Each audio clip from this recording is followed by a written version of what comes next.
I have so many thoughts and opinions on it that I just had to film a book review. I almost said book haul.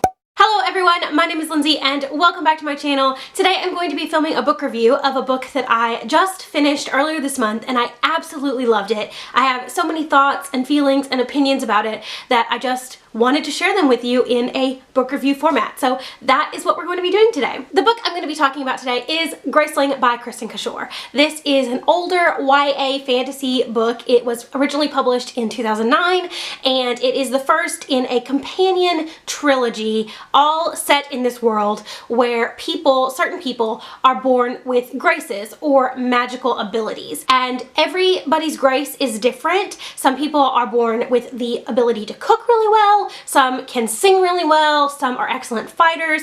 Our main character, Katza, is born with the grace to kill people. The last several years of her life, she has been used as a thug for her uncle, who is the king of one of the kingdoms in this realm. Basically, her job is to just go around the kingdom that her uncle rules and intimidate people, get people to submit to his will, collect debts if need be, and she is really sick of this lifestyle, and so she creates this underground council that does secret missions to better the realm in general. And the book opens with her and a group of people who are members of her council kind of pulling off one of these missions, and during the course of this she meets a man that is graced with the ability to fight really well, and the story kind of takes off from there. As I said earlier, this is an older YA fantasy book. It was originally published in 2009, and we all know that some books that came out in 2009, in the 2000s in general, don't necessarily hold up in today's society and our expectations for YA fantasy and literature in general.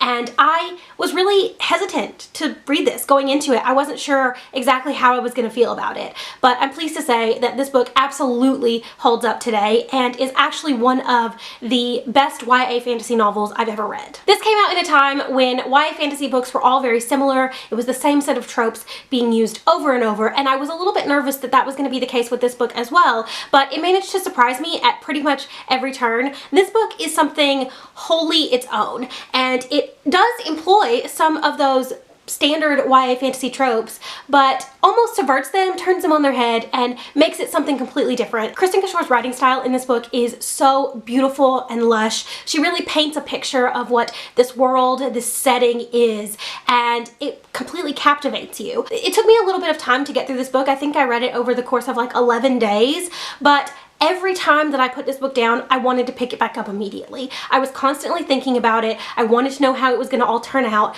I had this book on my mind for the entire 11 days that I was reading it. I also love that while this book is part of a series, it's a series of companion novels, and this stands on its own. You can read this and not read any of the other books in the series, and you have a complete story, which is so rare in fantasy. Most of the time, you have to commit to 3 or more books to get through a story. But this is all its own, and while I do think that I will continue on with the series at some point, I'm glad to know that I don't have to continue on to get the rest of the story because it's all here. It doesn't end on a cliffhanger. There's no surprises at the end. It just ends, and it's fantastic. The absolute best part of this book is the characters and the character development.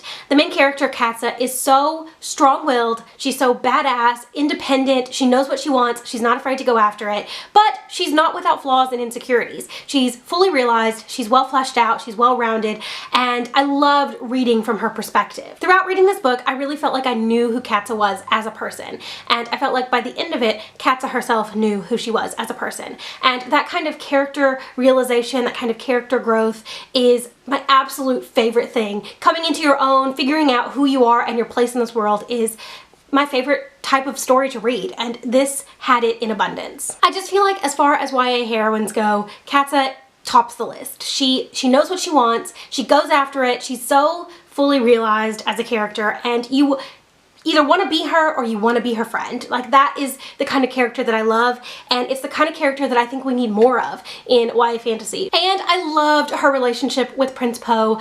I have not shipped two characters so hard in so long. I cannot remember the last time I got so invested in a relationship as I did when I was reading about Katza and Po. I just love them so much. Their foundation is built on friendship, it's built on trust, it's built on loyalty, and it's built on communication. Every single time that they have a problem that they have to overcome, they talk about it. It's not one of those relationships where they go off and brood separately when they have a disagreement. They really take the time to talk to each other and figure out what the best solution for their relationship is, and I love them so much. This book is the perfect portrayal of a loving, healthy, honest relationship, and this is the kind of thing that all YA fantasy authors should be striving to do, because everything about Katza and Poe is what a real life relationship should look like. They love each other, they communicate with each other, they're honest with each other, and that's all you need. There are other characters in the book, and I do love the way that some of those relationships developed as well,